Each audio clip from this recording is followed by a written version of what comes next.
Hey, my name's Travis. You're probably wondering how I got here holding this ray gun. Well, it's kind of a long story, but let's start all the way from the beginning. These are my buddies, Gene and Dan. They're pretty cool stunt guys. They do action stuff for a living. My buddy Gene and I got brought on to do some action design for a short film last year, and we kind of bit off more than we could chew. So my buddy Dan came in and saved the day. Big time. Dan and his friends do some really cool action stuff for a living. Like they're pretty badass, let's just put it that way. So Dan says, hey, would you be interested in helping make a prop gun for one of my shorts coming up this year? I said, sure. So we start tinkering with some concepts, and then all of a sudden we end up with Matilda here. So we started cutting everything out of poster board, and then from poster board we went to high dense foam, and it was a little bit of a trial and error trying to get these pieces to fit just right on the side of this gun. It's quite the tedious process, but I like to build Legos a lot as a kid, so this was a breeze. So the whole gun is made out of PVC and poster board.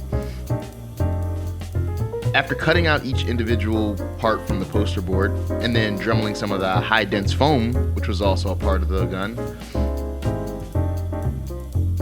these are the sword blades. We had to do two guns. So we had a stunt gun, and then we had a hero gun, and there was one very short gun, Shorty, that we used for wire work. This got really messy with the foam fill. Lesson learned on that.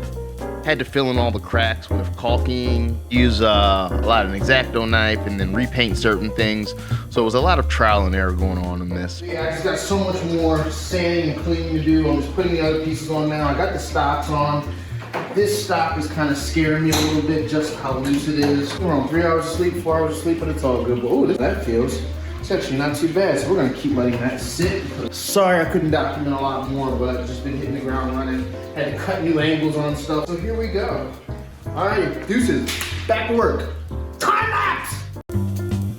I'm grateful to have friends that I can always do these collaborations with, learn new things, and help on their projects same way they help me out.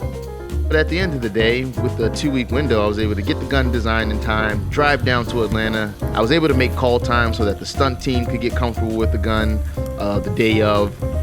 And it seemed to work out pretty good. It was very durable, was able to hold up.